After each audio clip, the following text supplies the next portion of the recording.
Hi everybody! The coronavirus pandemic is unfortunately still on, which means that availability of groceries is limited. So we want to make sure that what we're buying, we're using it well and we're not wasting it. And with that in mind, we're starting a new series today, which is called The Pandemic or Not Zero Waste Kitchen.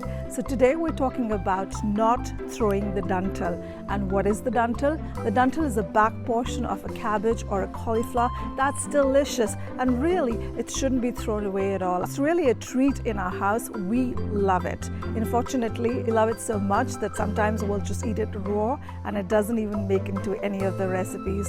So I'm going to be sharing two recipes with you. One of them is my mom's and the other one's an Asian inspired one in a sweet and sour soy sauce. And I hope you like them, and I hope that changes your mind about throwing the danthal. It smells so good.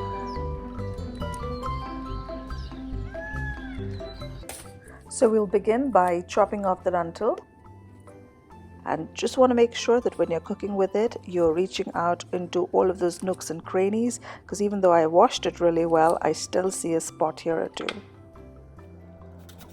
So to cut it, I don't want to be too refined in the way I cut it. I want to make it in big chunks and give it sort of a woodsy, rustic look.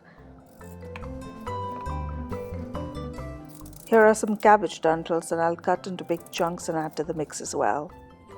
Some garlic cloves that we'll use whole or halved, except one that we'll mince. Isn't that so pretty? I love the green and the white and the various shades of green. Next, we'll take some diced onions, and what also works really well here is the MAGIC MASALA that I made in my previous episode. You can totally use that to get a head start, but I'll make things from scratch here. For the cooking, I'm using some mustard oil. You could use any oil you like. Mustard oil is used a lot in Indian cooking and it has an amazing flavor. Add in the jeera or the whole cumin seeds and let them crackle. So in goes the diced onion. Also adding the cloves of garlic.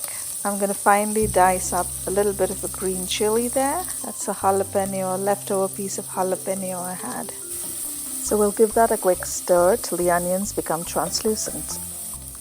A sprinkle of salt, that helps to cook things down faster. So in goes the tomato puree. And now for the spices. So in goes the lal mirchi and the haldi. Lal mirchi is your cayenne pepper, lal meaning red, and mirchi is chilies. Haldi is turmeric, and then some coriander powder, which is dhania powder in Hindi. Okay, doesn't that look really good? All the spices and the masala, the oils coming out. It tells me that the masala is cooked and ready for us to add the danthals. A splash of water just to make sure that things don't burn when we pressure cook. So we close the pressure cooker and give less than a whistle, max perhaps one whistle. And the reason for that is because we want the danthal not to get all mushy, but have a bit of a bite to it, so have a bit of a crunch to it. So I'll switch off the gas stove just before the first whistle. Now you can totally cook this recipe in a kadhai or a pan. Just remember that you're cooking it till the time that it's cooked, but still has a bite to it. So it should be 15 to 20 minutes of cooking time. See how beautiful that looks? And I think we should be ready to serve. You gotta give it a taste test. It's crunchy and juicy and so delicious. You gotta try it for yourself. I like to enjoy it with just about anything. Today I'm having it with dal chawal.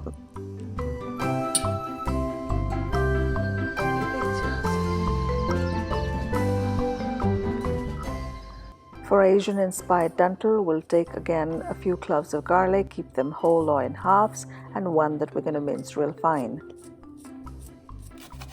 Next, some onion cut into big chunks and separated out into layers. In goes half a bell pepper, also cut into chunks.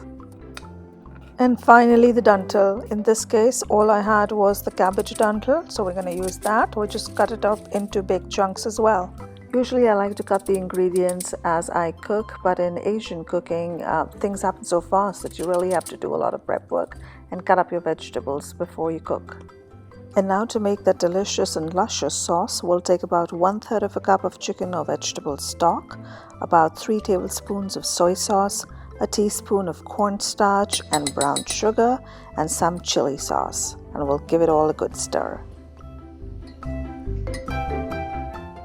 Now with everything prepped up, let's start with the cooking. Because it takes longer to cook the danthal, in a heated pan, we'll add just a teeny bit of oil, a splash of water, and cover and cook the danthals till they're halfway done. So if you notice, I added a little bit of salt, so we just want to be careful that we don't add too much of it because we'll be adding the soy sauce later as well. Once the danthals are cooked, we're going to keep them separately, and in the same pan, add a little bit of oil and the rest of the vegetables along with the garlic. We'll cook these vegetables for about 3 to 4 minutes till they are halfway done as well and are still crunchy. Then we'll reintroduce the danthals back, give it a little bit of a shake, add the sauce, and then let it simmer a little bit till it thickens. The cornstarch in the sauce makes it all ooey and gooey and so glossy, it looks as if it's dancing.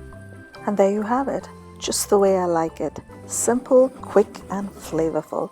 You can enjoy it with rice or noodles, or just by themselves, or like me with a side of edamame for protein. You could totally add tofu or paneer here, but I wanted the danthal to be the star of the dish. So I hope you enjoyed that episode as much as I enjoyed making it for you. From my backyard here, take care and bye-bye.